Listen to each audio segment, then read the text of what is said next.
Ang pag-ibig na marunong maghintay ay madalas raw na palaging may masayang katapusan.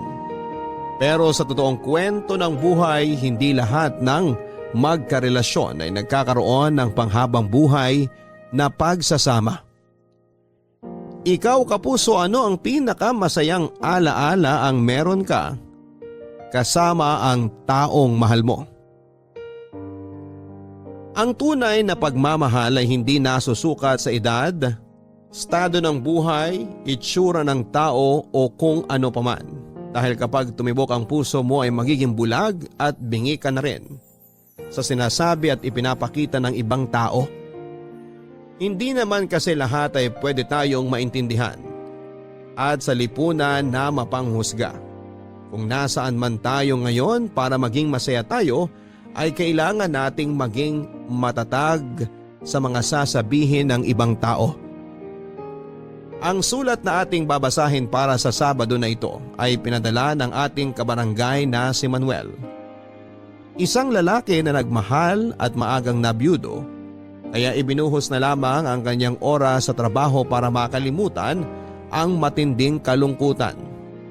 Ang hindi niya alam, nakatakda niyang makilala ang isang babae na muling magpapatibok ng kanyang puso. Si Clara, isang dalaga na ang edad ay halos kalahati lamang ng sa kanya. At dahil sa agwat ng edad nila, marami silang negatibong bagay mula sa ibang tao. Maraming pagsubok ang darating upang subukin ang katatagan ng kanilang pagmamahalan. Gusto mo na bang makilala si Manuel? At ang babaeng muling nagbigay sa kanya ng dahilan para maging masaya. Handa ka na bang mainis at maiyak sa kwento ng buhay niya? Minsan ba ay nagmahal ka na rin ng taong malayo ang agwat ng edad mula sa iyo? Ipinaglaban mo rin ba ang pagmamahal mo kahit na ayaw sa iyo ng mga taong nakapaligid sa kanya? O binitawan mo na lamang siya at pinalaya para hindi na kayo mahirapan? Si Manuel kaya, naging masaya kaya siya sa desisyon na pinili niya para sa kanyang sarili?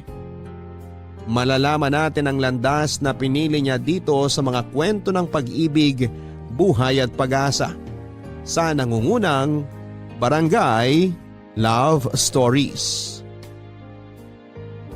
Dear Papa Dudut, isang mapagpalang araw sa iyo at sa mga kabarangay nating nakikinig ngayon. Ako nga pala si Manuel, 45 years old at nagtatrabaho sa isang bangko dito sa Pasig.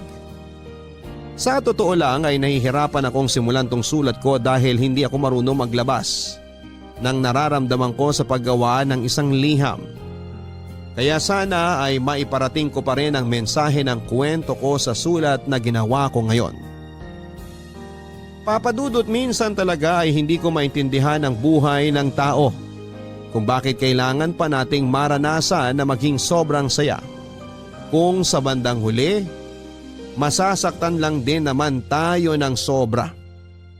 Hindi ko maintindihan kung bakit may mga taong darating sa buhay natin na magbibigay kulay sa mundo natin pero panandalian lang din pala.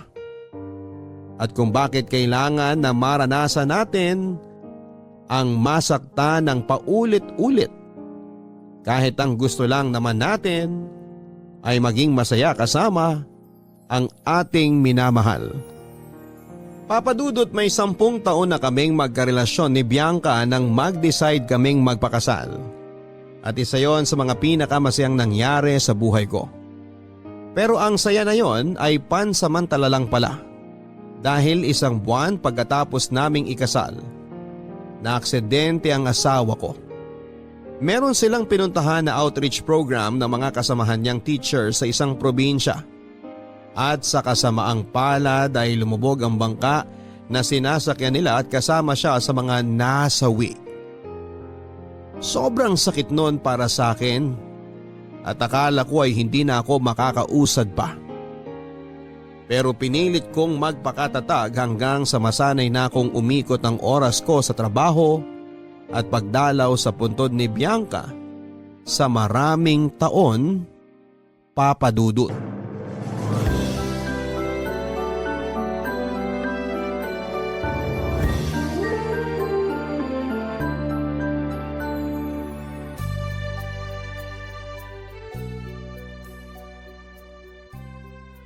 Mahal, malinis na tong puntod mo. Bagong pintura na rin, saka may mga dala akong bulaklak para sa'yo. Pinili ko talaga yung paborito mong bulaklak na Morning Glory. Ang bango talaga ng mga to. Kaya hindi nakapagtataka na ito ang paborito mo eh. Namiss ko tuloy makita mo ang ngiti mo habang inaamoy ang mga bulaklak na to. Ay, sobrang miss na talaga kita. Alam ko naman na masaya ka na dyan, kaya pinipigilan ko sarili ko na malungkot. Sorry 15 years na, pero hanggang ngayon naiiyak pa rin ako. Huwag ka mag-alala, ngayon lang ulit ito kasi birthday mo. Happy birthday, mahal. Mahal na mahal kita. Daddy, bakit iwan niyo pa ako?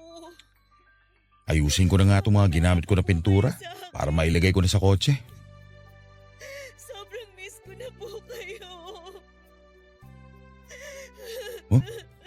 Multo ba'y naririnig ko na yun? Umiiyak talaga. Daddy, dalawin niyo naman po ako. Kahit sa panaginip lang. Gusto ko na Mukhang po hindi kasi multo yung naririnig ko, makita eh. Para may umiiyak talaga na malapit dito. Gusto ko na po ulit kayo mayabang. Saan ba nanggagaling yun? Please, Daddy. Dalawin niyo na po ako. Ayun! Nasa kabilang side pala kaya hindi ko agad nakita. Lapitan ko na nga't nakakaawa naman. Daddy, miss ko na po kayo. Magpakita na po kayo sa akin. Yakapin niyo po ulit ako. Miss, ito ang panyo oh. Mukhang kailangan mo nito. Daddy? Naku, hindi ako ang daddy mo. Buhay pa ako, hindi ako multo. Hala, sir. Pasensya na po kayo ha. Akala ko po kasi Akala mo multo ko? Oo. Kasi magkasing katawan po kayo ng daddy ko. At ganyan din po siya manamit. Sabi na eh. Kaya pala bigla mo akong tinawag na daddy. Pero yun nga, hindi ako multo. Buhay na buhay pa ako at may dinalaw lang din ako dito sa sementeryo. Kunin mo na itong panyo. Ipunas mo sa pisngi mo. Basang-basa ng luha eh. Okay lang ba kung uupo ako dito malapit sa'yo? Oo, okay lang. Salamat dito sa panyo ha. Tsaka, pasensya na talaga ako na pagkamalan ko kayong daddy ko kanina. Ayos lang. Malapit na rin kasi lumubog ang araw kaya medyo dumidilim na. Baka nga mamaya may totoo ng multo magpakita dito. At kung may magpapakita man sa akin ng multo dito, sana si daddy na talaga yon kasi sobrang miss na miss ko na po talaga siya.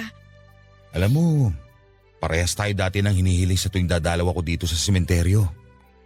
Hinihiling ko rin na sana makita ko ang multo ng asawa ko. Siya ba ang dahilan kung bakit nandito kayo? Oo, doon yung punto niya sa kabilang side, kaya hindi kagad kita nakita. Ang sabi niyo kanina, hinihiling niyo dati na makita ang multo ng asawa niyo. Ngayon po ba hindi na? Oo, hindi na. Kasi alam ko na nasa tahimik na lugar na siya. Alam mo kasi, kapag may mahal tayo sa buhay na pumanaw na at hindi natin matanggap na wala na sila, mahihirapan sila makatawid papunta sa langit. Kaya kahit gaano kahirap, kailangan natin tanggapin na wala na sila at hindi na natin makakasama kahit kailan. Yun naman po talaga ang ginagawa ko, kaya lang ang hirap po kasi kahit halos 1 taon nang patay si daddy, hanggang ngayon, hindi ko pa rin mapigilan ang sarili ko na umiyak sa tuwing mamimiss ko siya. Okay lang ang umiyak. Walang problema doon dahil parte yun ng pag-move on natin. Pero sana, huwag mo masyadong ipunin lahat ng bigat sa dibdib mo. Ang isipin mo na lang, kung nasan man ang daddy mo ngayon, hindi niya gugustuhin na makitang umiiyak at nasasaktan ka ng dahil sa kanya. Tama ka. Ayaw talaga ni daddy na umiiyak ako. Sige, simula ngayon, susubukan ko na ulit na tanggapin sa puso ko na wala na siya. Salamat pala sa mga payo niyo ha, sir. Manuel ang pangalan ko. O pwede mo rin akong tawagin na Tito Manuel. Mas gusto ko yung Manuel na lang, kung okay lang. Kasi kahit napagkamalan kitang daddy ko, mukha namang hindi hamak na mas bata ka sa kanya. Ayos lang naman na Manuel lang ang itawag mo sa akin. Ikaw ang bahala, Miss... Clara, Clara naman ang pangalan ko.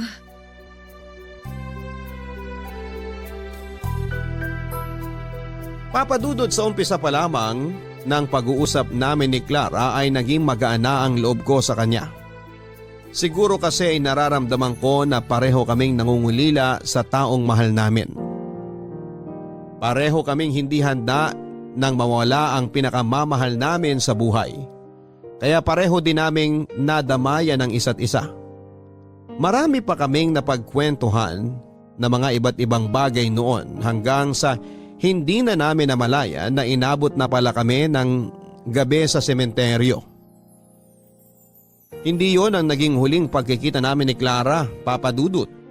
Ilang beses pa kaming nagkasabay sa pagdalaw sa puntod ng mahal namin. Kaya ang ending, madalas kaming dalawa ang nagkwekwentuhan at nagpapalitan ng mga ala-ala kasama ang asawa ko at ang daddy niya. Hanggang sa maging close na nga kami sa isa't isa at magkapalitan ng cellphone number. Naging magka-text din kami at magkatawagan. At nang sumunod pang mga araw ay napagkasunduan naming magkita at lumabas para mag-enjoy at makalimutan ang lungkot na nararamdaman namin, Papa Dudut.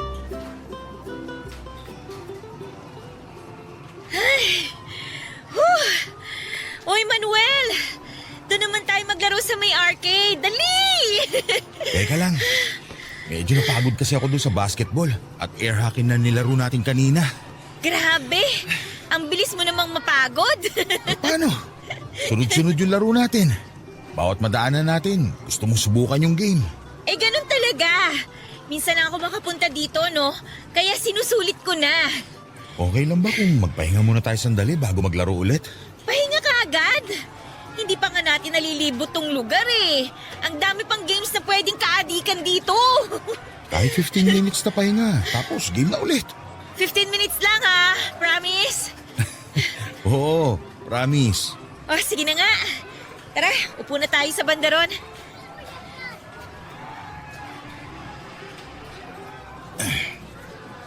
Ay, nakaupo rin sa wakas. Grabe ka. Parang 2 oras naman tayong nakatayo kung makapagbuntong hininga ka dyan. Ikaw nga mas hinihingal dyan eh. Eto, may bote ako ng tubig dito. Mas mukha ka pang pagod kesa sa akin eh. Hindi naman ako pagod. Mabilis lang talaga akong hingalin. Pero sige, iinom muna ako ng tubig.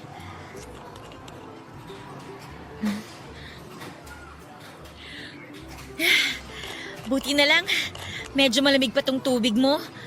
Matanong ko lang, Manuel, ano bang madalas na pinagkakaabalahan mo? Magtrabaho saka mag-overtime. Sira! Ang ibig kong sabihin, anong ginagawa mo para naman malibang ang sarili mo? Siguro kumain saka matulog. Seryoso ka? Yun lang talaga? Oo, yun lang. Wala naman kasi ako ibang ginagawa kundi ang magtrabaho, bisitahin ang puntod ng asawa ko, pumunta sa gym, saka umuwi sa bahay para kumain, maligo at matulog. Ganun lang madalas ang routine ng buhay ko. Siguro, isa yun sa mga reason kung bakit pinagtagpo tayong dalawa. Anong ibig mo sabihin? Feeling ko lang ha, nakatadhana talaga na magkita tayo para magawa ko ulit yung mga ganitong activity na ginagawa namin ng daddy. Tsaka para hindi ka na rin masyadong malungkot at maging workaholic. Kita mo nga oh, napilit kitang samahan ako dito sa mall at maglaro. Ang lungkot kasi ng boses mo kanina nung tinawagan mo ako. Kaya paano ba naman kita matatanggihan? Ibig sabihin, napilitan ka lang pala na samahan ako ngayon. Hindi no. Gusto ko rin talagang umalis ng bahay ngayon. Hindi ko nga lang alam kung saan ako pupunta. Kaya ang ganda talaga ng timing ng pagyaya mo sa akin dito. Pero yung totoo, nag-enjoy ka ba o napagod ka lang? Pareho. Pero mas lamang yung enjoyment kaysa sa pagod. Sobra ako nag-enjoy. Ang lakas palang maka-feeling bagets ng lugar na to. Bagets ka pa rin naman talaga, Manuel. Mukhang hindi nagkakala yung edad nating dalawa eh. Huwag mo na akong utuin. 42 na ako at 21 ka pa lang. Kaya paano magiging mukhang magkalapit ang edad natin? Hindi naman panguuto yun, ano ka ba? Totoo yung sinabi ko. Kaya nga ayokong tawagin kang tito o kuya eh. Kasi hindi rin naman tayo magkamag-anak. Tsaka mas gusto talaga kitang tawagin sa first name mo. Para mas ramdam ko na close na talaga tayong dalawa. Ang dami mong sinabi. Halika na nga. Bumili muna tayo ng ice cream bago tayo maglaro ulit. Papadudod, sa totoo lang, namiss ko rin talaga ang lumabas-labas ng bahay para mag-enjoy. Mula kasi nang mawala ang asawa kong si Bianca ay hindi ko na yon ginawa pa. Kahit pa nga pinipilit ako ng mga kaibigan at katrabaho ko noon na sumama sa pag-gimik nila ay hindi talaga ako sumasama. Kaya rin siguro hindi na ako nagkaroon ng pagkakataon na makakilala ng bagong babae na magpapasaya sa akin, Papadudot. Pero hindi na rin naman ako naghanap pa ng papalit kay Bianca sa puso ko. Sapat na yung alam ko na siya ang nag-iisang laman nito. Kaya hinayaan ko na lamang ang sarili ko na makulong sa malungkot na mundo ko. Hinayaan ko na lamang na masanay ako na mag-isa. Walang kasama at walang babaeng nagpapangiti sa akin. Inasahan ko na magiging ganon ang routine ng buhay ko hanggang sa huli. Pero lahat yon ay nagbago mula nang makilala at dumating si Clara sa buhay ko, Papadudot. Papadudot, mula nang mabiyudo ako ay pinangako ko noon sa sarili ko na hindi na ako muling magmamahal ng ibang babae. Kaya nawala na rin ako ng interes na makipag-date o makakilala ng bagong babae na pwedeng magpangiti sa akin. Sapat na kasi para sa akin yung alam ko na si Bianca lang ang minahal ko. Pero lahat ngayon ay nagbago nang makilala ko si Clara. Iba ang saya na hatid niya sa puso at buhay ko. Marinig ko lang ang boses niya kapag nagkakausap kami sa cellphone ay nabubuo na kaagad ang araw ko. Makita ko lamang siya na nakangiti kahit sa post niya lamang sa Facebook niya ay nawawala na kaagad ang stress ko sa trabaho. At lumalabas lang ako na siya ang kasama ko. Para bang wala na akong iba pang mahihiling sa buhay ko. Dahil pinaparamdam na sa akin ni Clara ang salitang tunay na kasiyahan sa tuwing kasama ko siya, Papadudot. Malapit ka na bang mag-out sa trabaho? Oo, 1 oras na lang tapos ng shift ko. Sakto, kasi wala rin kaming overtime ngayon. Dinner tayo mamaya. Pwede naman. Bakit parang ayaw mo? Paano mo naman nasabi na ayaw ko? Sa tono ng pananalita mo, parang napipilitan ka lang. Ayan ka na naman sa pagiging overthinker mo eh. Gusto ko rin talaga na mag-dinner tayo mamaya. Talaga? Oo. Alam mo naman na wala rin akong kasama sa bahay. Ang lungkot kaya kumain ng mag-isa. Kaya gusto ko rin talaga na lumalabas tayo. Ayan, ramdam ko na sa boses mo na hindi ka na napipilitan lang. O sige na, bababa ko na rin tong tawag. Okay, daan na kita dyan sa office yung mamaya. See you. Okay, see you, bye! Tapusin ko na nga itong ginagawa ko para hindi ako magmadali mamaya pagtapos ng shift ko. Parang ang sipag natin ngayon ah. Hindi naman. Ayoko lang din talaga matambakan ako ng mga trabaho, Anton. Alam mo, parang may kakaiba sa'yo ngayon. Ha? Ano naman yun? Hulaan ko. May girlfriend ka na ano? Wala no? We, hindi nga. Wala nga. Eto naman sa akin pa magdi-deny. Kilala kita pare. At alam ko yung mga ngiti mong ganyan. Totoong sinasabi ko, wala akong girlfriend. Ikaw, Anton, wala ka na naman siguro magawa kaya pinagtitripan mo ako ngayon. Hindi kita pinagtitripan. Napansin ko lang talaga na parang ang aliwalas na mukha mo nito mga nakaraang araw eh. O sige, babaguhin ko na lang ang tanong ko. Sino ba yung babae na nagpapangiti sa'yo ngayon? Wala nga, kulit nito. Wala akong girlfriend at mas lalong wala akong nililigawan. Talaga? Wala ka pinopormahan? Kahit yung kausap mo sa cellphone kanina? Oo nga. Oh, ba't bigla ka nautal? Tama hinala ko no. Sabi ko na eh. Yung kausap mo talaga sa cellphone kanina yung dahilan eh. Siya ang dahilan kaya ngiting tagumpay ka dyan. Sabihin mo na sa akin, Manuel. Matagal ko na rin gusto na makita kang masaya kaya kwentuhan mo na ako. Ay, sige na nga. Ang totoo, may madalas akong nakakasama at nakakausap ngayon. Pero hindi ko talaga siya girlfriend o nililigawan. Magkaibigan lang kaming dalawa. Nax! Ayan talaga yung gusto ko eh. Yung nagsisimula sa magkaibigan lang kaming dalawa. Ano bang itsura? Maganda ba? Sexy? Panigurado ako na mabait din yan. Kasi yun ang tipo mo sa babae. Sobrang bait. Teka, ito ang picture namin sa cellphone ko. Pakita ko sa'yo. Oh, eto siya. Si Clara. Siya yung sinasabi mo na palagi mong kasama at kausap? Manuel, parang anak mo na yan eh. Grabe ka naman. Sinabi niya naman na mas matanda sa akin ng halos 7 taon ng mga magulang niya. Oo nga, pero halata namang halos nasa kalahati lang siya ng edad natin. Pare, kung ako sa'yo, tigilan mo na yan kasi malaking problema yan. Magkaibigan nga lang kami ni Clara. Walang kahit na anong espesyal na namamagitan sa amin. Wala pa sa ngayon pero dun din naman papunta yan. Tsaka baka mamaya piniperahan ka lang ng babaeng yan ha? Hindi ganung babae si Clara. Never niya akong pinirahan. Walang kahit na anong may kinalaman sa perang namamagitan sa amin. Mabuti talaga siyang tao. Ay nako, bumalik ka na nga lang doon sa station mo. Magtatrabaho na ako dito para matapos ko ng mga ginagawa ko. Mamaya na tayo mag-usap, Anton. Papa Dudut, alam ko naman na may punto ang sinasabi ng kaibigan kong si Anton. Ayaw niya lang na mahirapan ako, kaya ganon ang naging payo niya sa akin. Natatakot siya na baka magkaroon ako ng problema sa oras na maging totoo ang sinasabi niya tungkol sa amin ni Clara. Pero nang mga panahon na yon ay confident pa ako na wala akong kailangan na baguhin sa kung anuman ang treatment ko kay Clara. Dahil naniniwala ako na walang kahit na anong malalim na kahulugan ang namamagitan sa aming dalawa. Ang pakiramdam ko noon, naghahanap lamang ako ng makakausap na pwedeng makaintindi sa nararamdaman ko.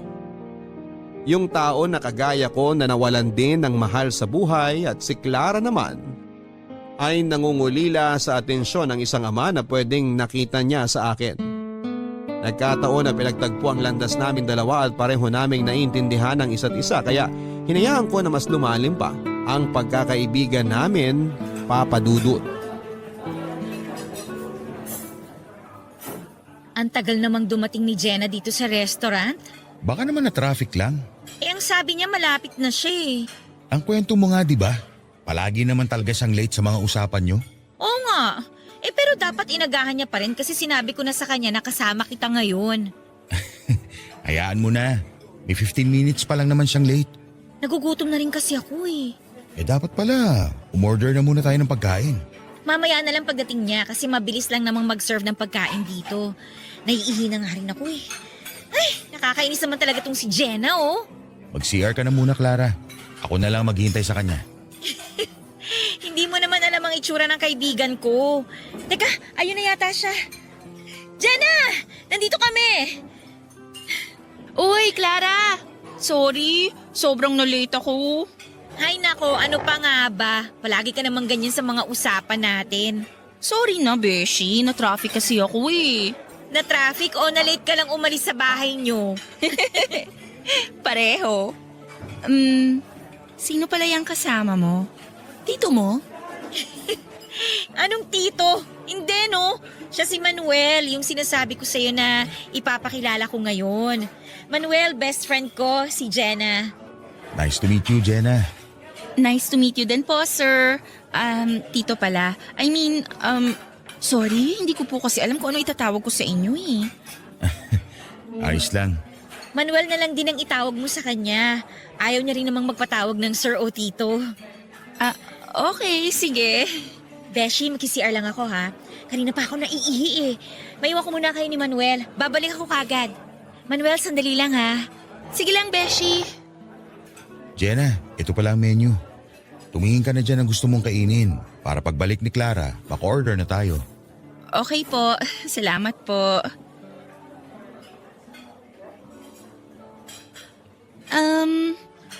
Magtatanong lang po ako. Boyfriend po ba kayo ni Clara? Kasi sa totoo lang, matagal na rin siyang hindi nagkukwento ng tungkol sa love life niya. Pero lately, puro tungkol nga po sa inyo yung bukang bibig niya. Hindi niya ako boyfriend. Pero nanliligaw po kayo sa kanya? Hindi rin. Magkaibigan lang kaming dalawa. Ah, okay po. Wala naman po kayong gusto sa kaibigan ko, no? Ha? Wala naman. Pasensya na po kayo sa mga tanong ko ha. Concern lang din po talaga ako kay Clara. Mula kasi nung mawala yung daddy niya, ngayon ko lang po ulit siyang nakitang ganyang kasaya. Naisip ko lang po siguro kaya siya masaya kasi nakikita niya sa inyo yung daddy niya. Kaya sana po, ituring niyo na lang ang kaibigan ko na parang anak niyo. Papadudod sa tuwing magkasama kami ni Clara sa mga public place kagaya ng mall, restaurant o park, madalas akong napagkakamala na tatay o tito niya. Hindi naman talaga ako yung tipo ng lalaki na napabayaan na ang aking sarili o itsura. Matikas pa rin naman ang tindig ko. Maganda ang pangangatawan ko dahil regular akong nag-gym at masasabi ko na mas bata akong tignan kaysa sa edad ko. Hindi ako basta lang nagbubuhat ng sarili kong bangko. Ang mga sinabi kong ito ay narinig ko rin mula sa kaibigan o katrabaho ko. Dahil wala naman akong ibang pinagkakabalahan noon, ay naging regular talaga ang pagpunta ko sa gym para hindi mapabayaan ang katawan ko. Ganun pa man, alam ko na hindi sapat yon para hindi mahalata ng iba ang agwat ng edad namin ni Clara. Sa totoo lang din ay hindi ko alam kung bakit parang nasasaktan ako sa tuwing napagkakamalan ako na tatay o tito ni Clara. At nasaktan din talaga ako sa sinabi ng kaibigan niya na hindi kami bagay sa isa't isa, Papa Dudut. Papa Dudut, alam ko na sa umpisa pa lamang ay problema na talaga ang hatid sa akin ng espesyal na nararamdaman ko para kay Clara. Pero anong magagawa ko? Sobrang hirap pigilan ng sinisigaw ng puso ko. Sinubukan ko namang kontrolin ang lahat, lalo na nang magsimula kong maramdaman na unti-unti na akong nahuhulog sa dalagang halos ang edad ay kalahati lamang ng edad ko. Pero sa tuwing magkakasama kami, mas lalo lamang akong nahuhulog sa kanya. Kaya isang desisyon ang ginawa ko noon. Kahit sobrang hirap para sa akin ay sinimulan ko siyang iwasan. Hindi ko sinasagot ang mga tawag o text niya. At kung nagkakasabay man kaming pumunta sa sementeryo, umaalis din kagad ako at sinasabi ko sa kanya na may ibang lakad ako na kailangang puntahan. Mahirap talaga yon para sa akin, Papa Dudut, kasi ng mga panahon na yon ay wala akong ibang gustong gawin kung hindi ang makasama lamang si Clara, Papa Dudut.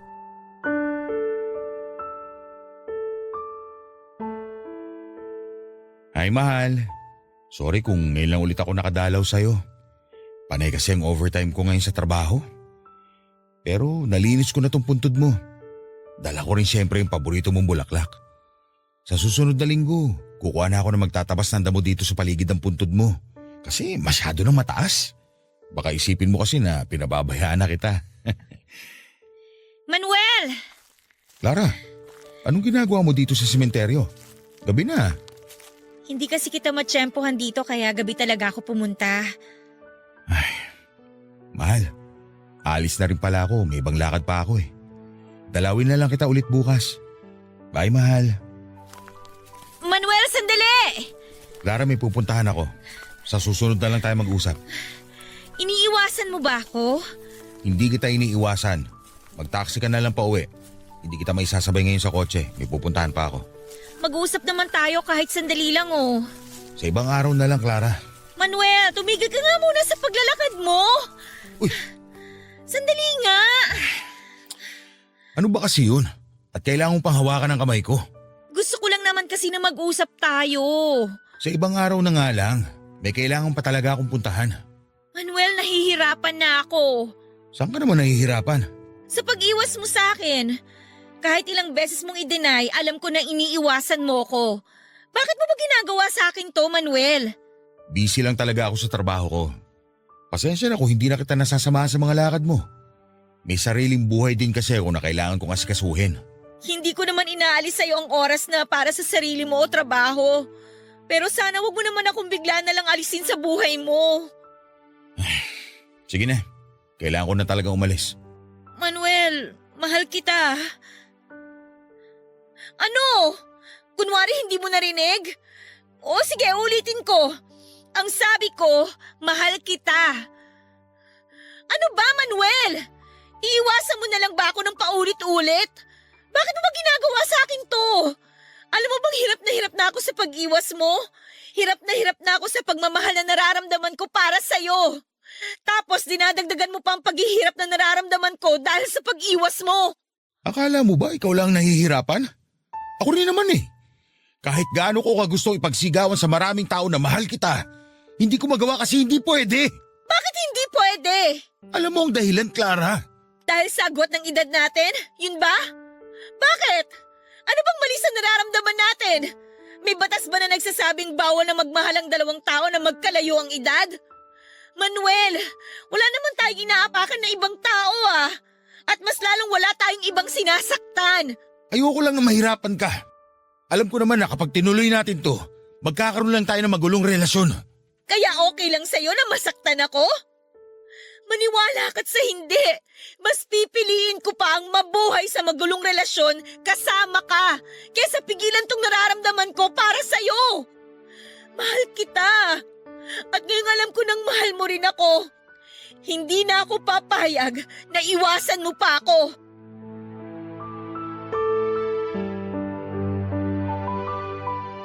Aaminin ko na noong una, natakot talaga ako na masaktan din ng dahil kay Clara. Inisip ko kasi na baka naghahanap lang siya ng atensyon at kalinga ng namatay niyang daddy na sa akin niya natagpuan. Isa yon sa mga dahilan kung bakit pilit kong pinigilan ang espesyal na nararamdaman ko para sa kanya. Baka kasi nagkakamali lang siya ng interpretasyon sa nararamdaman niya. Baka akala niya pagmamahal na yon pero hindi pa rin pala at pareho lang kaming masaktan sa bandang huli. Kaya lang ay sadyang malakas ang sigaw ng mga puso namin kesa sa pagpuna ng mga taong nakapaligid sa amin. At hindi ko na nga rin tuluyang napigilan pa ang sarili ko na aminin na sa kanya na pareho kami ng nararamdaman para sa isa't isa. Doon na rin nagsimula ang relasyon namin ni Clara. Marami akong narinig na negatibo mula sa mga kaibigan ko. Kahit maganda at bata si Clara, sakit lang daw ng ulo ang ibinibigay niya sa akin. Pero gusto kong patunayan sa kanila na seryoso kami ni Clara sa isa't isa at gusto ko rin yung patunayan sa mami niya. Kaya pumayag ako nang itanong ni Clara kung okay lang daw ba na ipakilala niya ako sa mami niya bilang boyfriend niya, Papa Dudut. Ano Han, ready ka na bang makilala si Mami? Oo. Kanina pa ako ready. Talaga? Hindi ka kinakabahan? Bakit naman ako kakabahan? Para kasing ninenervyos ka dyan eh. Hindi ah. Akala mo lang yun. Hindi ako ninenervyos. O sige, pumasok na tayo sa loob ng bahay kasi sigurado ako na nakapagluto na si Mami ng tanghalian. Han, saglit lang. Huwag mo muna buksan ang pinto. Oh, bakit? Ano lang? Ayos lang ba talaga tong suot ko? Oo nga. Ang pogi mo kaya dyan sa suot mong blue na polo shirt. Tsaka, huwag ka mag-alala. Mabait si Mami at sigurado ako na magugustuhan ka niya.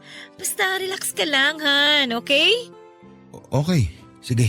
Tara na, pasok na tayo sa loob para makilala mo na si Mami.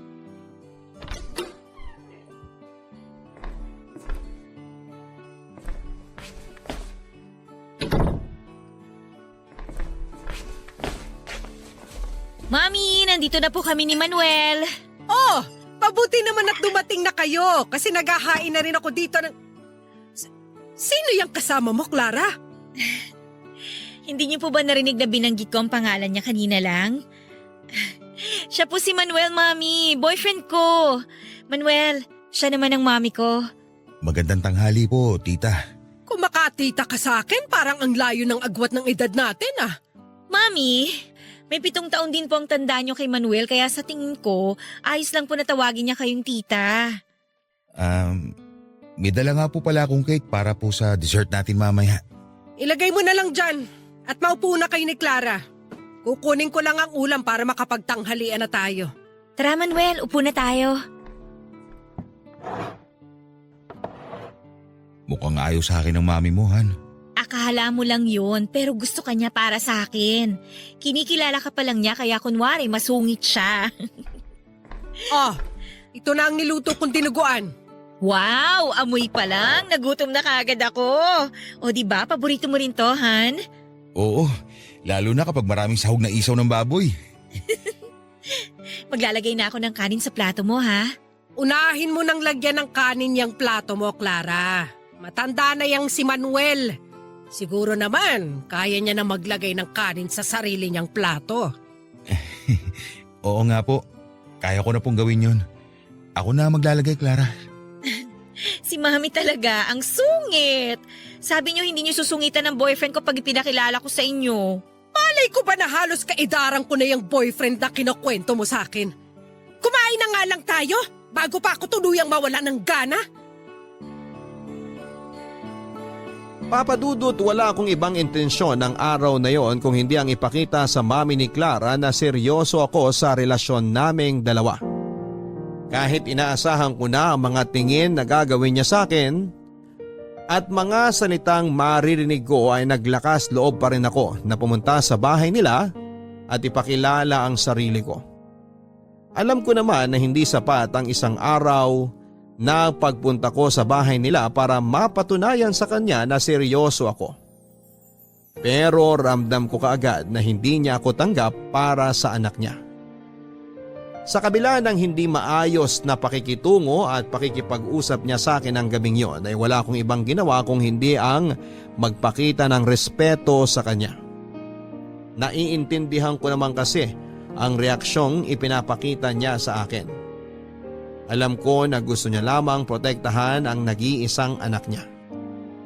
Kaya kahit na hindi naging maayos ang unang pagkikita at pag-uusap namin ng mami ni Clara, nangako ako sa sarili ko na hindi ako titigil hanggat hindi ko napapatunayan sa kanya na seryoso ako at mahal ko talaga si Clara, Papa Dudut. Papa Dudut, sa kabila ng kaliwat ka ng pamumuna ng ibang tao sa aming relasyon ni Clara ay nagawa naming balewalain ang mga yon.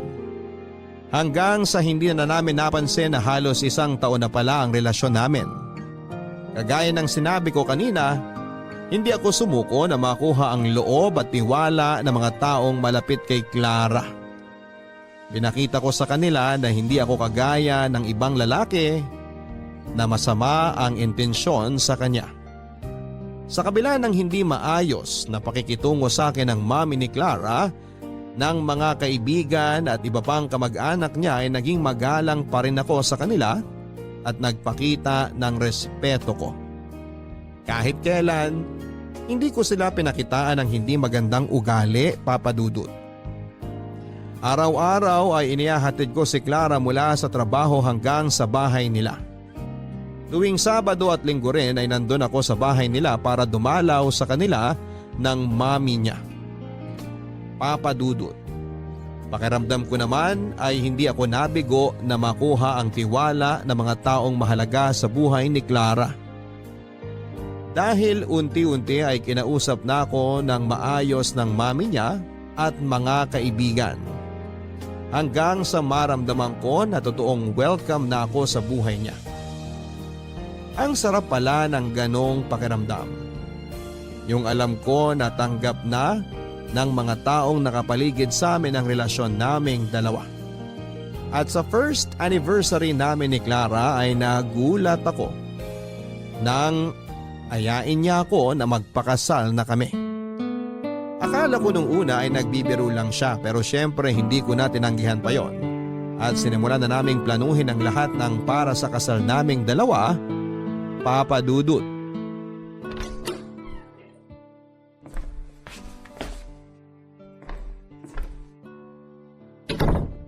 Ay, nakauwi na rin tayo dito sa bahay namin.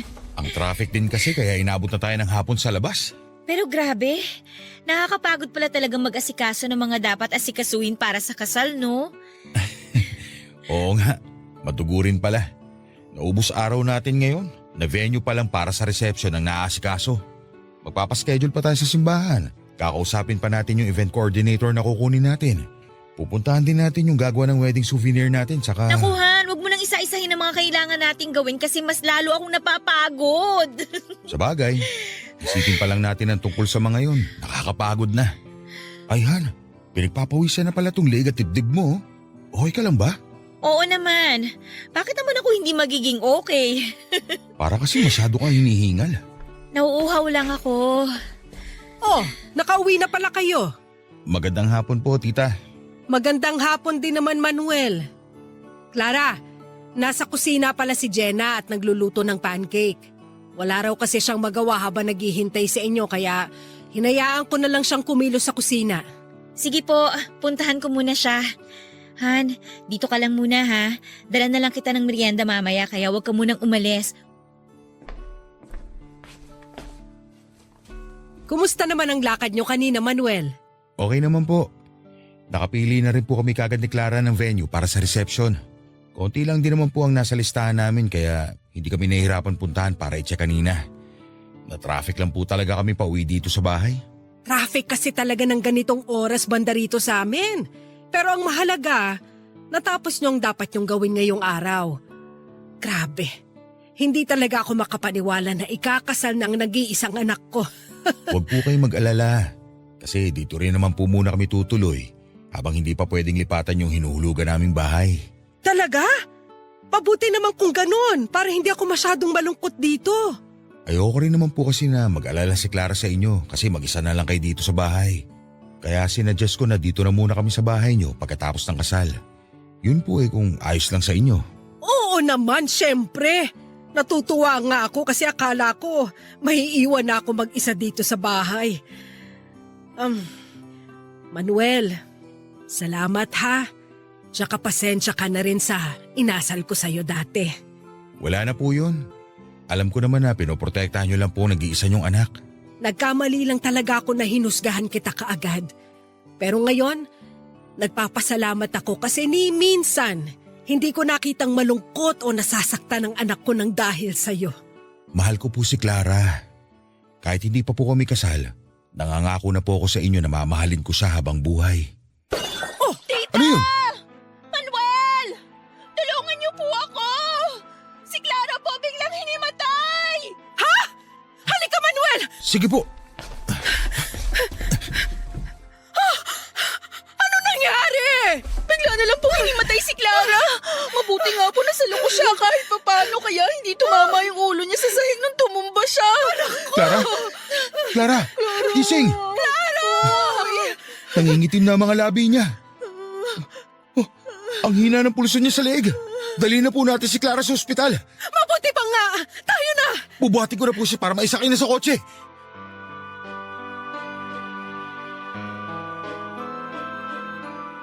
Papadudot halos manginig ang mga braso ko habang nagdadrive papunta ng ospital dahil hindi ko talaga alam kung anong nangyari noon sa girlfriend kong si Clara.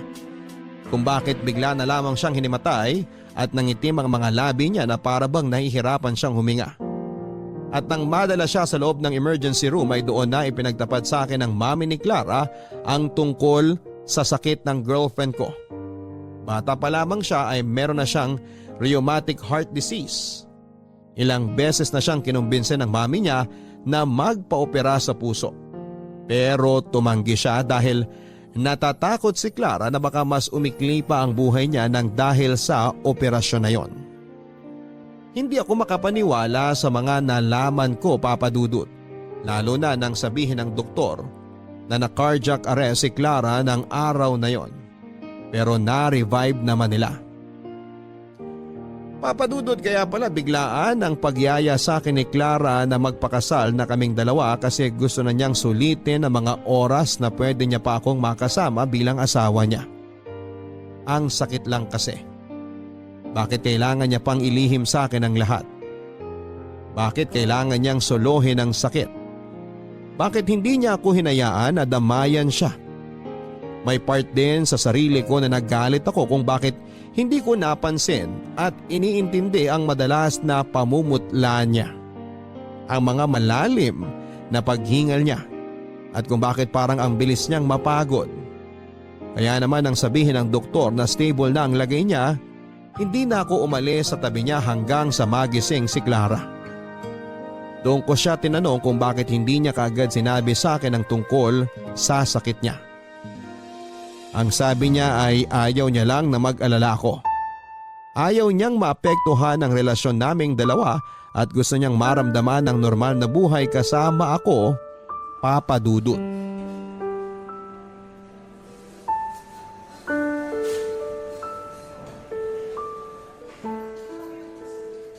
Sigurado ka ba na wala ka ng ibang gustong kainin, Clara? Opo, Mami. Salamat po sa dinala niyong lugaw. Namiss ko rin po talaga yan.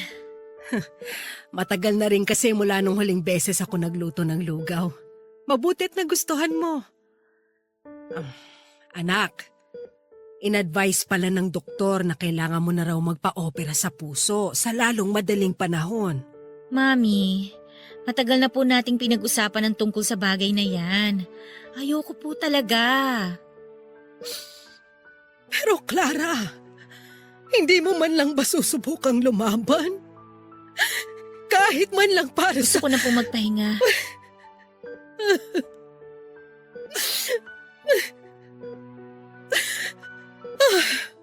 Sige anak.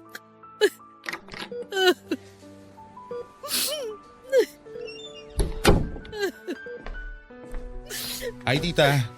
Hi Han. Gising ka na pala. Oo, katatapos ko lang kumain ng lugaw na niluto ni Mami. Manuel, ikaw na munang bahala kay Clara. Magkakape lang muna ako sa kantin. Sige po tita.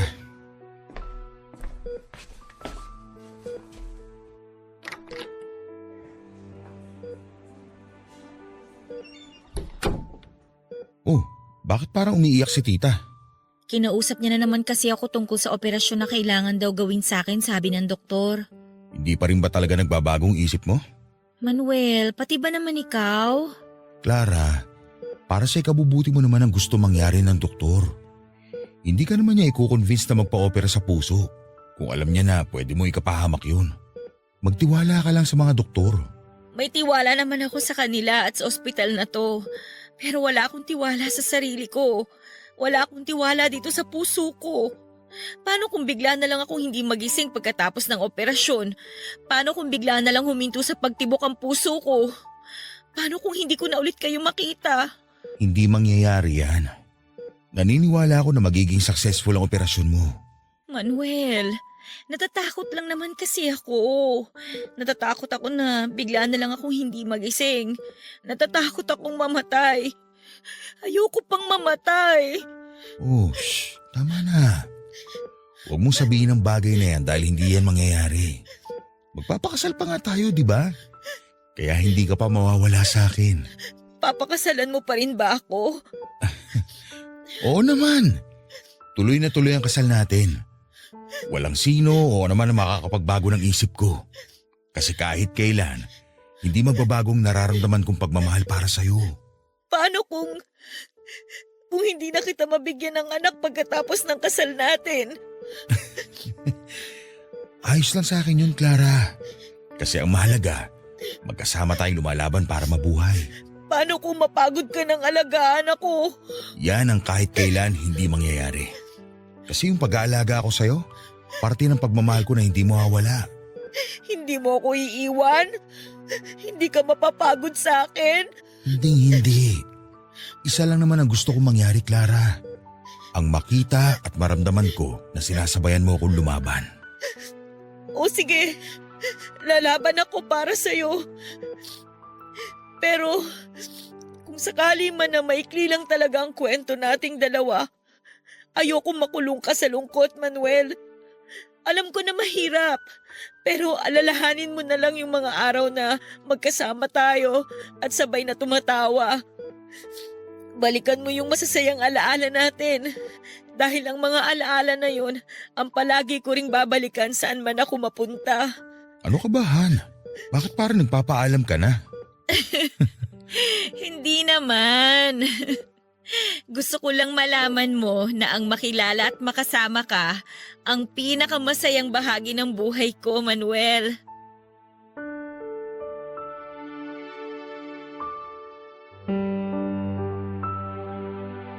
Sa totoo lang, Papa Dudut, ay hindi lang naman si Clara ang natatakot ng mga oras na yon.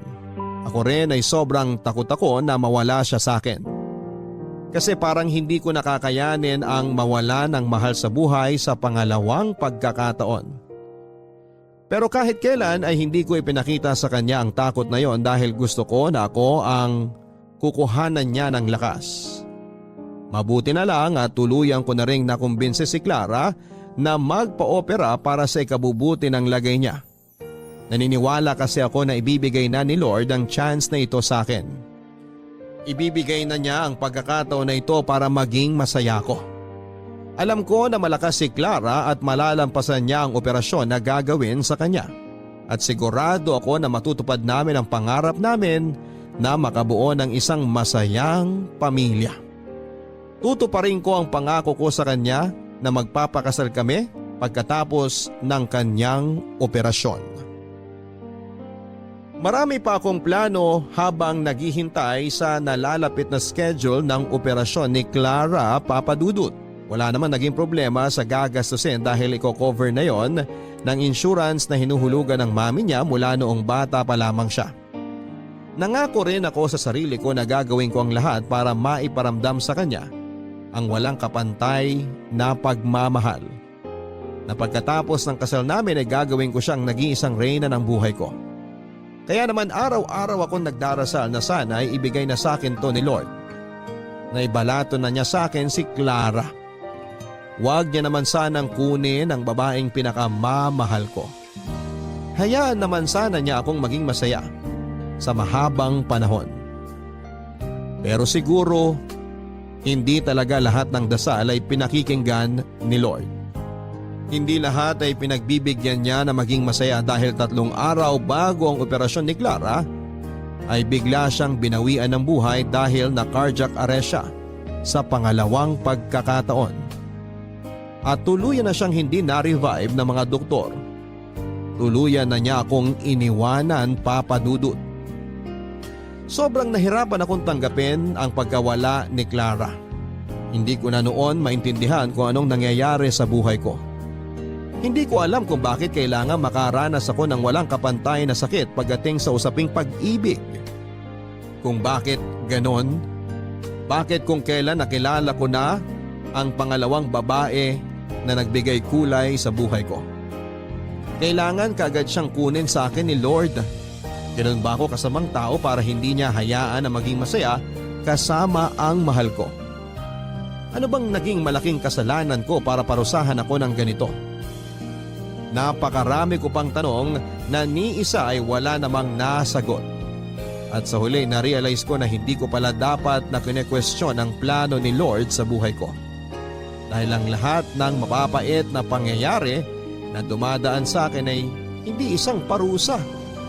Hindi rin isang pagsubok kung hindi daan para makita ko ulit ang sarili ko na nagtitiwala sa kanya. Dahil aaminin ko na mula nang mamatay ang unang asawa kong si Bianca, parang nakalimutan ko na rin ang magdasal, magpasalamat at manampalataya sa Poong May Kapal. Pero nang makilala ko si Clara, siyang naging daan para maniwala ako na hindi pa pala ako pinabayaan ni Lord. Dahil sa pinaramdam niya ulit sa akin kung gaano kasarap ang mabuhay kasama ang taong mahal ko. Papa Dudut, sa huling araw ng burol ni Clara ay tinuloy ko ang kasal naming dalawa. Pumayag naman ang mami niya sa gusto kong mangyari. Yung pinsang kong pare ang nagkasal sa amin kaya naging mabilis ang proseso ng lahat. Paraan ko na rin yon ng pagtanggap na kahit wala na siya, alam ko na natupad ko ang pangako ko sa kanya na pakakasalan ko siya at mamahalin sa panghabang buhay. At bago siya tuluyang mailibing, mahigpit kong niyakap ang katawan niya habang paulit-ulit na binubulong sa tenga niya ang sobra-sobra kong pasasalamat dahil dumating siya sa buhay ko. Ilang beses kong ibinulong sa kanya kung gaano ko siya kamahal. May 3 taon na rin po ang nakakalipas mula nang iwanan ako ni Clara, Papa Dudut. Mabigat pa rin para sa akin ang pangyayari na yon. Hanggang ngayon ay may gabi pa rin na umiiyak ako dahil namimiss ko siya. Ang mga ngiti niya, ang mga tawa niya, at ang mga mahihigpit na yakap niya, Papa Dudut. Kahit saglit lang ang naging relasyon naming dalawa, alam ko na naging malalim naman ang pagmamahal namin para sa isa't isa. At dahilan yon para magpasalamat ako kay Lord kasi pinaramdam niya ulit sa akin ang ibig sabihin ng totoong pagmamahal. Maraming salamat Papa Dudut sa pagbibigay ng oras na mabasa itong sulat ko na dito ko na rin po tinatapos. Ang inyong forever kapuso at kabarangay, Manuel. Maraming salamat Manuel sa paglalaan mo ng oras na isulat ang naging kwento ng pag-iibigan ninyo ni Clara.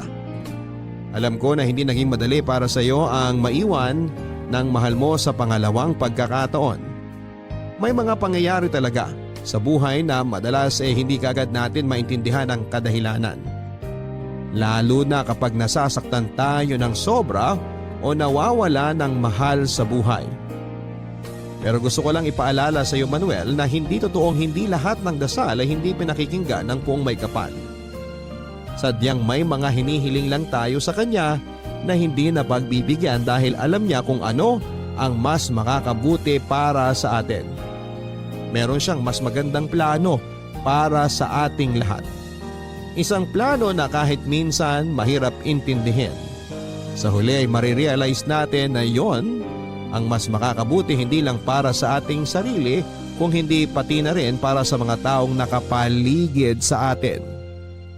Muli ay maraming salamat Manuel at dalangin ko na sana ay dumating ang araw na maramdaman mo na totoong masarap at masaya pa rin ang mabuhay kahit na hindi na natin kasama ang mga mahal natin.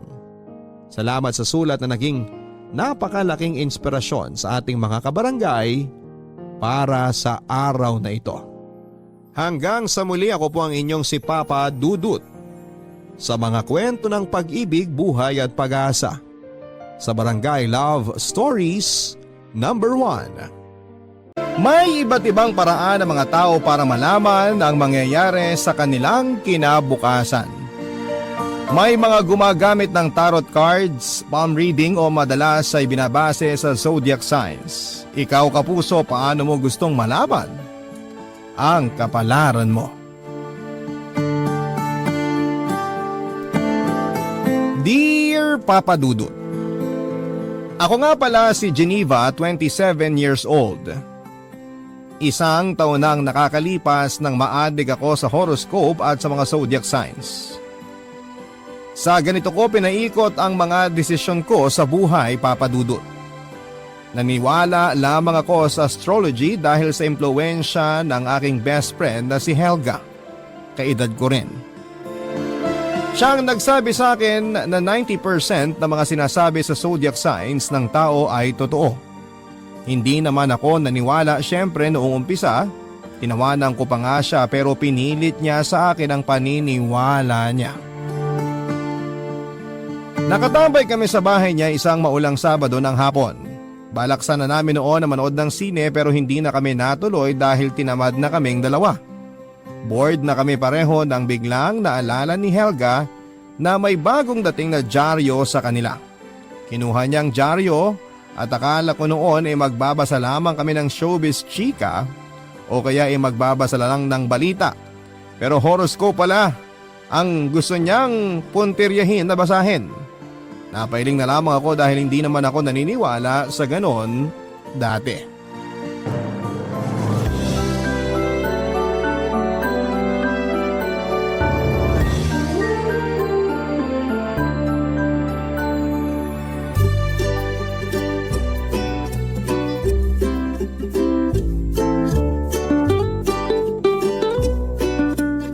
Magbasa tayo ng horoscope. Ano ka ba? Naniniwala ka dyan? Ano naman kung naniniwala ako? Parang hula lang yan eh. Mas matindi pa to sa hula kasi may kinalaman to sa planetary movements and Chorva. Chorva? Kapag hindi ko ma-explain o mahanap yung tamang term, Charva yung ginagamit ko. Ano ba? Ewan ko sa'yo. Basahin na natin yung horoscope natin. Ano ba zodiac sign mo? Ay nako, wag mo akong idamay dyan sa kabaliwan mo ha. Leo. Uy, parehas tayong fire sign. Fire sign. Nahahati kasi sa 4 na elements sa mga zodiac sign. Fire, water, earth, at saka air. Napanood mo lang yata yung sa Encantadia eh. Hindi, ano ba? Totoo nga tong sinasabi ko. Aris ako, kaya kasama ako sa fire sign. At ikaw din na Leo. Kasama rin natin ang Sagittarius. O anong meron sa fire sign? Tayo ba yung dahilan kung bakit laging may sunog? Kontra ba tayo sa Fire Prevention Month? O tayo yung makakatagal sa impyerno kahit walang electric fan? Hindi! Ang mga nasa fire sign daw yung artistic, confident, passionate, independent, at best lover. Parang true sa akin yung mga sinabi mo. Kasi true naman talaga. Kaya maniwala ka na. Maraming beses ko nang napatunayang totoo lahat ng sinasabi sa zodiac sign ko. Sige nga, anong sabi sa horoscope mo ngayon? Teka, babasahin ko ha. Ayun ho, Aris! Mapalad ka ngayong araw dahil ang matagal mo nang pinagdarasal ay mapapasakamay mo na. Basta maniwala ka lang at magiging posible ang lahat. Lucky color, blue. Lucky number, 7. Ang generic ng sinabi ha? Inggit ka lang, no? Makisaya ka na lang kasi sa akin, friend. Yung pinagdadasal ko maging artista, mangyayari na. Pag inilabas ng Encantadia Book 3, ako na si Perena. Asus, naniwala ka naman. Sabi mo niwala lang daw ako at magiging posible ang lahat Ano ba? Buti sana kung sinabi dyan magiging artista ka talaga. Wala naman bogus yan. Matagal ko nang pinagdarasal na maging artista, no? Puro ka dasal, kulang ka naman sa gawa. Paano magkakatotoo yung sinasabi ng horoscope mo? Sumali ka kaya sa Starstruck para magkaroon ka ng chance? Himala. Maniwala tayo sa powers ng Himala at sa powers ng universe. Ewan ko sa'yo. Naniniwala ako sa hard work para matupad yung mga pangarap. Hindi yung sinasabi dyan sa horoscope na yan. Basahin ko nga yung sa'yo. Leo. Ito. Pag-ingatan ang mga importanteng gamit, lalo na mga gadget, dahil pwede kang manakawan kung hindi ka mag-iingat. Lucky color, green. Lucky number, 3. Lahat naman pwedeng manakawan kung di mag-iingat. Nakakatawa yung horoscope na yan Maniwala ka na lang. Mag-ingat ka, okay? Magsuot ka ng green. Kung meron kang kulay green na damit na may tatak na number 3, isuot mo. Yak! Ano yun? Jersey sa liga? No! No ka dyan. Maniwala ka na lang. Papatunayan ko sa yung hindi totoo yung sinasabi dyan sa horoscope na yan.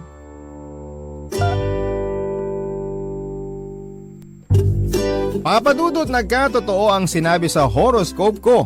Nung umuwi ako ng bahay ay nasnatch ang cellphone ko. Hindi ko na nahabol pa yung nagnakaw. Sinabi ko lahat kay Helga ang nangyari at natawa pa siya. Tinuruan daw ako ng universe ng leksyon at natakot tuloy ako. Kaya naman kahit na ayoko maniwala na tuloy ako sa sinasabi ng horoscope at ng zodiac sign ko. Nagpaturo ako kay Helga ng mga dapat kong malaman at nag-research na rin ako online. Nag-follow na rin ako ng mga horoscope pages sa Facebook para maging gabay ko. Sa maikling panahon ay natutunan ko na ang dapat kong malaman sa zodiac signs. Napunta na nga rin kami ni Helga sa pag-alam sa kung anong zodiac sign kami compatible. Na-realize kasi namin na kaya siguro hindi nag-work out ang mga relasyon namin before ay dahil mali kami ng pinatulan. Mukhang tama naman noon ang hinala namin. Pinag-usapan naming dalawa mga zodiac signs na compatible kami. Yun na lang noon madalas naming ginagawa kapag magkasama kami ng best friend ko, Papa Dudut.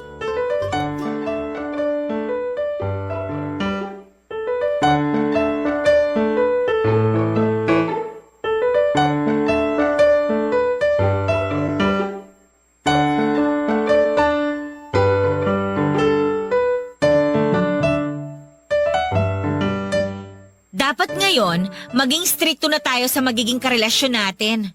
Maging stricto. Sasakalin natin sila sa rules natin sa relasyon? Hindi ganun. Ano ka ba? Maging stricto na tayo sa papatulan natin depende sa zodiac sign. Oo nga. Tamang behavior yan. Nabasa ko na yung mga compatible sa fire sign. Ako rin. Pati yung mga dapat nating iwasan. Sabi rito sa akin, water signs daw yung mga hindi natin makakasundo. Kasi sila ang mag-aapula ng apoy natin. At the same time, matutuyo ang tubig dahil sa sobrang init ng fire natin. True, sis! So yung mga water sign ay Cancer, Scorpio at Pisces. Kaya pala kaaway ko yung kuya ko. Pisces siya eh. Di kami magkasundo lagi. Ako naman may ex akong Scorpio. OMG! Pag nagawan mo ng kasalanan, forever ka nang hindi papatawarin. Nakakatuyo! Kaya nga 3 months lang yung tinagal ng relasyon namin eh. Ginost ko na talaga. Patawarin na lang ako ng mahabaging langit. May cancer din akong dinate dati. Grabe kapag nagagalit, ang sasakit ng mga sinasabi. Di ako mubra. Napatawad na kaya ako ng langit nung ginost ko siya? Mukhang tayong nasa fire sign na magaling mang-ghost ah. Igo-ghost lang natin pag di siya yung tamang tao sa atin. Charot! Kaya nga dapat maging maingat na tayo eh. So ang dapat nating ide-date ay yung mga air sign o yung katulad nating nasa fire. So Gemini, Libra at Aquarius. Oo, sila raw yung nakakalakas ng fire natin in a good way. Good daw sila sa ego nating nasa fire sign. Lalo ka na, Leo ka. Okay. Ayan, alam na natin kung kanino tayo compatible. Sana naman sa guidance ng zodiac signs natin hindi na tayo matisod sa maling tao. Kaya dapat unang topic hindi yung tungkol sa ulam mo o kung kumain ka na ba. Ano yung zodiac sign dapat? Baka ma-weirdohan sila sa atin pag yun agad yung topic natin. Pwedeng alamin natin yung birthday nila. Tapos kapag nalaman nating nasa water sign sila, alam na this. Hashtag magiging multo ulit. Paano kung super bet natin? Kailangan natin magtimpi. Ano ka ba? Hindi lahat ng masarap dapat kainin. Kaloka ka? Okay. Kailangan natin maging maingat kung gusto nating forever na yung next na relasyon natin. Tama! Maniwala tayo sa sinasabi ng universe. Inalam namin lahat ng zodiac signs na mga sumubok manligaw sa amin.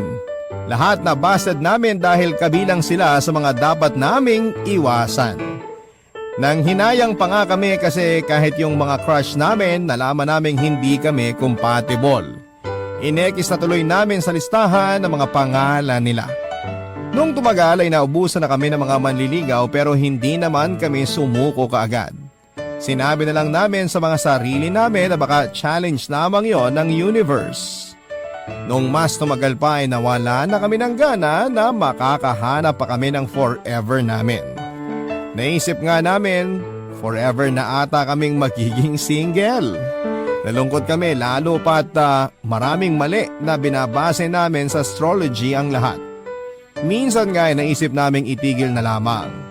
Pero mabubuhayan kaming muli ng loob dahil ang goal namin mapunta sa kakompatible namin para maging masaya ang love life namin.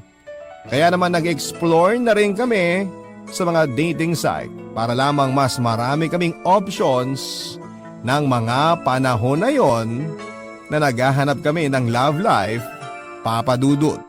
Barangay Love Stories. Barangay Love Stories. Nabasa ko sa horoscope ko na may makikilala raw ako na babago ng love life ko. Kinilig ako noon dahil sa wakas ay meron na rin ibibigay ang universe sa akin. Pinaghandaan ko talaga yon at nagdasal pa ako na sana kung sino man siya ay forever na kami dapat. Hindi ko naman siya kaagad nakilala. Lumipas pa ang ilang buwan noong biglang may nakilala ko. Malakas ang kutob ko noon na siya na yung nakatakda para sa akin. Itago na lang po natin siya sa pangalang Harry. Nakilala ko siya sa isang dating app, mas matanda siya sa akin ng 2 taon. Malaki ang pagkakahawig niya kay Matt Lozano. Nag-match kami sa dating app na meron kami at nilipat na lamang namin ang usapan sa Facebook.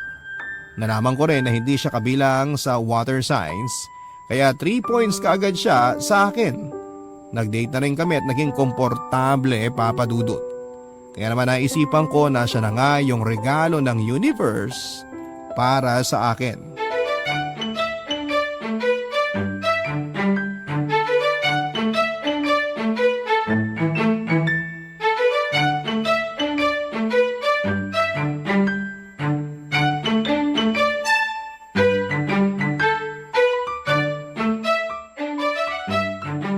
Ang ganda mo pala talaga sa personal. Marami nang nagsabi niyan. Sa'yo lang ako naniwala. May pagkabulera ka pala. Sino kaya yung naunang ng bola? Ako, pero mas maganda yung hagod ng bola mo eh. Ganon talaga kaming mga Leo. Leo? Dati kang lalaki? Ha?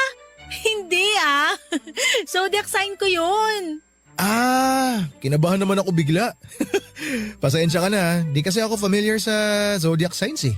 Hindi ka naniniwala sa astrology? Wala kasi akong alam dyan. Baka kaya hindi talaga ako naniniwala. Ano bang zodiac sign mo? Wala nga akong alam dyan. Kailan birthday mo? May 4th. Anong year? Yearly. Hindi ko napagandaan yung joke mo ah. So, ano raw yung zodiac sign ko? Taurus, earth sign ka. Kayo yung mga kalmado, pasensyoso at logical. Parang gusto ko na tuloy maniwala sa zodiac signs. Bakit? Tumpak ba yung sinabi ko? Oo. Nasabi rin ba na kami yung matitigas ang ulo? Parang nabasa ko nga yan. Bull daw kasi ang nagre-represent sa sign nyo eh. Eh, kilala ang bull sa pagiging matigas ang ulo, di ba? Okay. Gets ko na. Mukhang masyadong importante sa'yo yung zodiac sign ng isang tao para mag-click kayo ah. Oo. Lately lang namin napatunayan ng friend ko na tama yung sinasabi sa zodiac signs namin. Lahat kasi ng mga dinate namin, hindi nag-workout kasi kontra sa signs namin. Pero tayo, okay naman no? Bakit? Ayaw mo ba? Siyempre gusto ko. Kaya nga sana may second date pa tayo. Hindi pa nga tayo tapos sa first date natin eh. Nagsisimula pa nga lang tayo. Advanced kasi ako mag-isip. Ang natural lang ng usapan namin noon ni Harry, Papa Dudut. Napakasarap niyang kausap na tipong ayaw na naming matapos noon ng gabi. Naramdaman kong compatible kaming dalawa. Doon ko talaga napatunayan na totoo ang sinasabi sa astrology. Wala na akong ibang pinahiyagang manligaw sa akin kundi si Harry na lamang. Ganon ako noon kasigurado sa kanya. Nakwento ko na nga rin siya kay Helga at gusto ko lang noon na ipagyabang sa kanya na binigyan ako ng universe ng taong deserve ko. Yun nga lang, hindi natuwa ang best friend ko. Nung pinuntahan ko siya at nakwento ang tungkol kay Harry ay nadismaya siya. Nung una inisip ko na baka inggit lamang siya pero may nakaligtaan kami sa zodiac signs dahil nga masyado kaming nag-focus noon sa water signs. Hindi namin alam na hindi ko rin pala compatible ang mga nasa earth signs tulad ng Virgo, Capricorn at Taurus. Hindi ko na sana yon tatanggapin pero pinabasa sa akin lahat ni Helga ang nasa astrology book niya, Papa Dudut.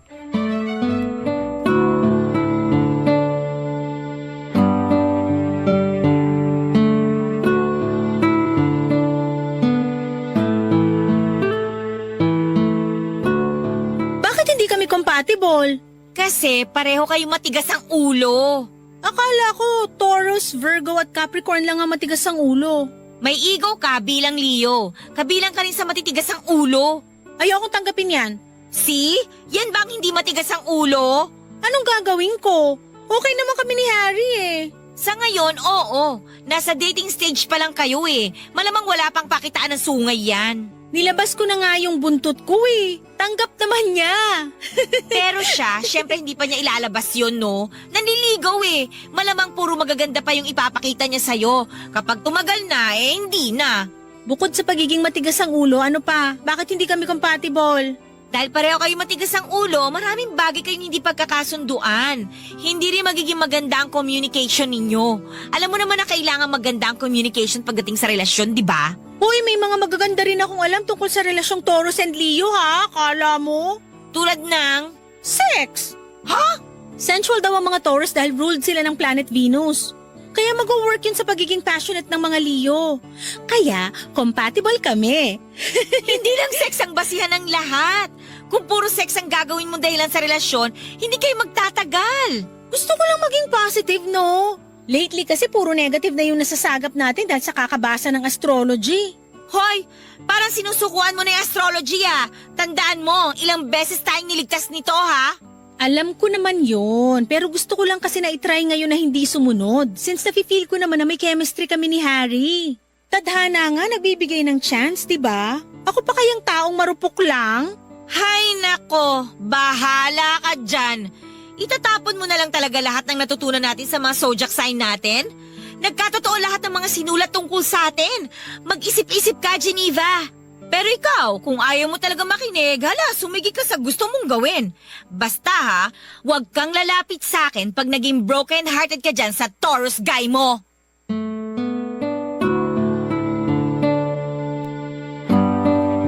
Nagdalawang isip tuloy ako sa mga sinabi ni Helga, Papa Dudut. Nagbasa akong muli ng zodiac sign ni Harry at nagtugma nga lahat ng sinabi ni Helga. Bukod pa doon ay na-confirm ko rin sa ugali ni Harry ang lahat. Pasimple ako nagtanong tungkol sa mga gusto niya at ayaw. Sumakto naman noon sa personality niya bilang Taurus. Mas lalo tuloy akong kinabahan at iniwasan ko na tuloy siya sa takot na magkamali na naman ako. Ayoko na kasing masaktan pa at kota na ako sa failed relationships ko. Iniwasan ko si Harry pero naging makulit siya, Papa Dudut. Matigas nga talaga ang ulo ng mga Taurus at sinabi ko sa kanya na busy ako at hindi niya tinanggap ang mga naging sagot ko. Hindi ko naman masabi sa kanya dati yung dahilan kung bakit kailangan ko siyang iwasan dahil hindi ako sigurado noon kung matatanggap ba niya na dahil yon sa zodiac signs namin. Nahirapan tuloy ako makipag-communicate sa kanya dahil feeling ko noon ay hindi niya tatanggapin ang mga isasagot ko sa kanya. Barangay Love Stories. Barangay Love Stories. Bukod ako mula nang ginost ko si Harry. Namiss ko pa rin siya kaya kahit blinako na siya sa social media ko ay gumawa pa rin ako ng peking account para ma-stalk ko siya. Gusto ko lang naman noon na malaman kung katulad ko nalulungkot din ba siya. Wala naman akong ma-stalk noon dahil naka-private ang account niya. Nagsisi nga ako na iniwasan ko siya kasi sa lahat ng mga lalaki ay sa kanya lamang ako nagkagusto ng sobra. Gusto ko na tuloy sisihin noon si Helga dahil binukas pa niya sa akin yung mundo ng astrology. Nahirapan na tuloy ako sa choices ko sa buhay ko. Makalipas ang isang buwan noon ay parang niloloko ako ng universe. Pinilit ko ang iwasan si Harry pero pinagtagpo na naman kaming dalawa. Magkabilang dulo pa naman ang mga bahay namin kaya napatanong ako, bakit kami nagtagpong muli, Papa Dudut? Naisip ko na may gusto bang iparating ang universe sa akin. Naging awkward yung paghaharap namin dahil nasa isang ukayan ako noong nilapitan niya ako. May mga nakasabit pa sa balikat ko ng mga damit na nakahanger.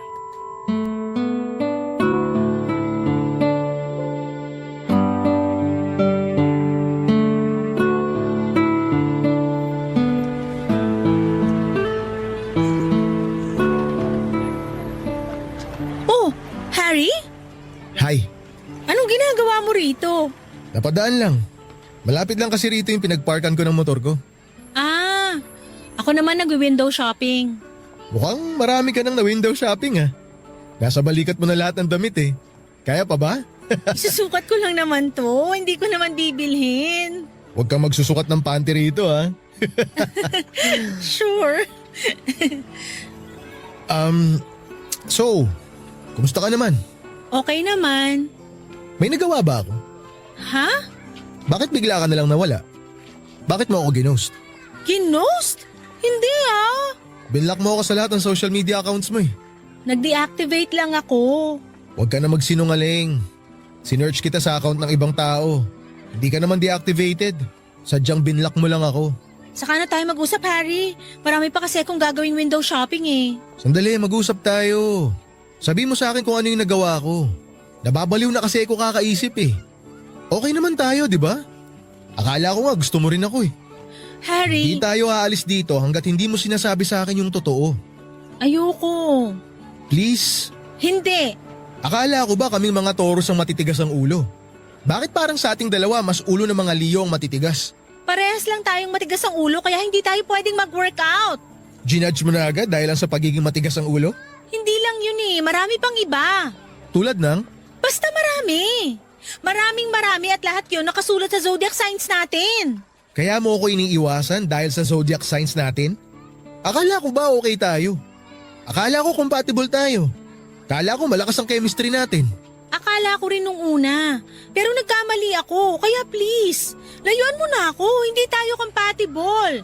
Huwag mo naman sanang ibase lahat sa zodiac signs. Sorry, pero malaki ang ambag ng astrology sa buhay ko. Humingi ako ng sign sa universe na kapag hinabol ako ni Harry, meant to be kami. Pero hindi nga niya ako hinabol. Hinayaan niya ako makaalis sa ukayan na yon nang hindi man lang ipinaglaban ang pagmamahala naming dalawa. Naiyak na lamang ako noon dahil inuna ko na naman ang pride ko. Nasira na nga yung love life ko, hindi ko pa nasukat yung mga damit na gusto ko sa ukayan. Nasira tuloy ang buong araw ko dahil sa kakasunod sa astrology. Hindi na ako muling hinabol pa ni Harry, Papa Dudut. Nalungkot ako lalo. Hindi na rin ako sumubok munang makipag-date. Hindi pa ako nakaka-move on kay Harry. Pero parang gusto nga ata talaga ng universe na hindi ako makapag-move on sa kanya. Isang araw ay bigla na naman akong nasorpresa nang bigla kaming pinagtagpo.